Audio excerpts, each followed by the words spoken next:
শান্তিপুর পৌরসভার ভেতর থেকে এক পৌর আধিকারিকের 1,80,000 টাকা উদ্ধারের লক্ষ্য নিয়ে বিশেষ তদন্তে নামে পুলিশ। চুরি হয়ে যাওয়া 6 দিনের মাথায় সুদূর বিহার থেকে মূল অভিযুক্ত গণেশ যাদব নামে এক ব্যক্তিকে গ্রেপ্তার করে শান্তিপুর থানায় পুলিশ। এরপর অভিযুক্তের নদিয়ার রানাঘাট বিচার বিভাগীয় আদালতে তুলে এবং হেফাজতে নেওয়ার জন্য আবেদন জানানো হয়। পুলিশ হেফাজতের নেওয়ার আবেদন জানানো হয় এবং পুলিশ অভিযুক্তদের হেফাজতে নিয়ে শুরু করে তদন্ত। তারপরে উল্লেখযোগ্যভাবে 20 তারিখ শান্তিপুর পৌরসভার ভেতর থেকে এক পৌর আধিকারিকের স্কুটির গাড়ির ভেতর থেকে 1,80,000 টাকা চুরি করার দৃশ্য সিসি ক্যামেরায় উঠে আসে। সেই দৃশ্য ধরেই শুরু করে দুষ্কৃতীর খোঁজ। এরপর 6 দিনের মাথায় বিহারের হদিশ মেলে অভিযুক্তের শান্তিপুর থানায় পুলিশের একটি বিশেষ টিম গিয়ে অভিযুক্তকে গ্রেপ্তার করে আনে। চলুন দেখে নেব সেই দৃশ্য। আপনারা দেখছেন নিউজ নদিয়া এক্সপ্রেস। চ্যানেলটিকে সাবস্ক্রাইব, লাইক, শেয়ার এবং ফেসবুক পেজটি ফলো করুন আর দেখতে থাকুন নিউজ नदिया एक्सप्रेस।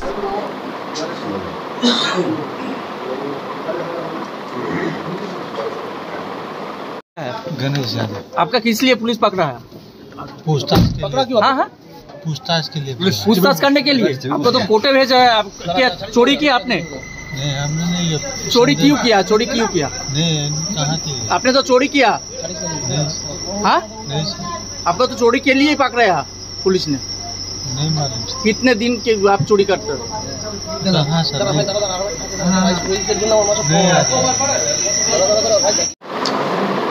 প্রশ্ন করুন। সম্প্রতি বেশ কিছুদিন ধরে রানাঘাট পুলিশ জেলাতে দেখা যাচ্ছিল যে ওই ছিনতাইয়ের ঘটনা যেখানে সেখানে দেখা যাচ্ছিল বিভিন্ন মহিলা পুরুষ বেশে যাই হোক যেভাবে হোক ঘটনাগুলো ছিনতাইয়ের ঘটনা আমাদের সামনে আসছিল। তো এই নিয়ে পুলিশ রানাঘাট পুলিশ জেলার সমস্ত থানাকে বিশেষভাবে অ্যালার্ট করা হয়। তো এই রকমভাবে একই রকম 20 তারিখ গত মাসের মে মাসের 20 তারিখ শান্তিপুরে পটেশ্বরী লেন যেখানে বাসিন্দা আছে আপনার উত্তম প্রামাণিক। তো উনি বিশেষত ওই আপনার মিউনিসিপ্যালিটিরই কর্মচারী আছেন। তো ওই দিন ব্যাংক থেকে টাকা তুলে উনি সেই টাকাটা ওনার স্কুটি আছে স্কুটির ডিকিতে রেখে জাস্ট উনি ওনার কর্মস্থল যেখানে আছে মিউনিসিপ্যালিটি অফিসে উনি কিছুক্ষণ কাজের জন্য ওখানে যান। তারপর যখন ফিরে আসেন এসে দেখে ওনার ডিকি থেকে টাকাটা কেউ বের করে নিচ্ছে। ব্যাংক থেকে টাকাটা 1,80,000 টাকা তুলেছিল। তো এই ঘটনার পরে স্বাভাবিকভাবে নতুন করে আবার একটা চাঞ্চল্য তৈরি হয়।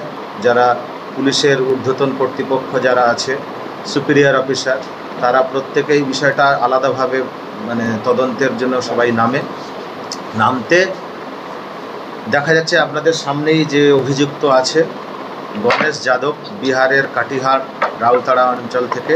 আমাদের আয়ও আছে রঞ্জিত শান্তিপুরের অত্যন্ত দক্ষতার সঙ্গে এবং সিআই সাহেব আছেন।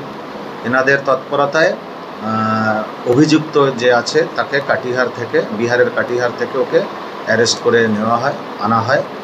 এরপর আমরা গতকালই ওকে কোর্টে ফরওয়ার্ড করেছিলাম। তো সেখান থেকে লার্নেড আমাদের জাজ স্যার ওকে 8 দিনের পুলিশ রিমান্ডে পাঠায়। তদন্ত এখন চলছে এবং যে সমস্ত বেশ কিছু গুরুত্বপূর্ণ এই কেসের সংক্রান্ত তথ্য এবং কিছু আলামত আমরা এই অভিযুক্তর কাছ থেকে আমরা উদ্ধার করেছি। তদন্ত শুরু হয়েছে, বাকিটা তদন্ত শেষ করে আমরা আপনাদেরকে বিশদভাবে বলতে পারি। যে টাকাটা চুরি গেছিল সেটা কি তদন্ত চলছে। বলছি খুবই গুরুত্বপূর্ণ আলামত এই অভিযুক্তর থেকে আমরা উদ্ধার করেছি এবং সিজ করেছি এই কেসের ব্যাপারে। আমরা এই বিষয়ে আমরা অত্যন্ত তৎপর আছি। বিভিন্ন শুধু না অনেক জায়গায় হার ছিনতাইয়ের ঘটনাও ঘটেছে, সেটা আমরা খতিয়ে দেখছি। বাইরে থেকে বিহার থেকে বেশ কিছু যারা দুষ্কৃতী এসে এরকম ঘটনা ঘটাচ্ছে, তার জন্য আমরা এই বিষয়ে আমাদের মাথায় আছে। আমরা এটা নিয়ে তদন্তে নেমেছি। আমরা এটাও বিভিন্ন কিছু যেমন আজকের যে কেসটা টাকা চুরির যে কেসটা ছিনতাইয়ের কেসটা যেটা আমরা পেলাম, একেও আমরা সেইভাবে জিজ্ঞাসাবাদ করছি। আশা করি আমরা খুব শীঘ্রই বাকি ঘটনাগুলো আমরা ঠিক এটা উন্মোচন করতে পারি। হ্যাঁ না, এখন কাল একে অ্যারেস্ট করে ফরওয়ার্ড করা হয়েছে, আমরা সবে পেয়েছি। বাকিটা বললাম তদন্ত করার পরে আমরা আপনাদেরকে জানাতে পারি। এই অভিযুক্তের বিরুদ্ধে কি আগে কোনো অভিযোগ ছিল?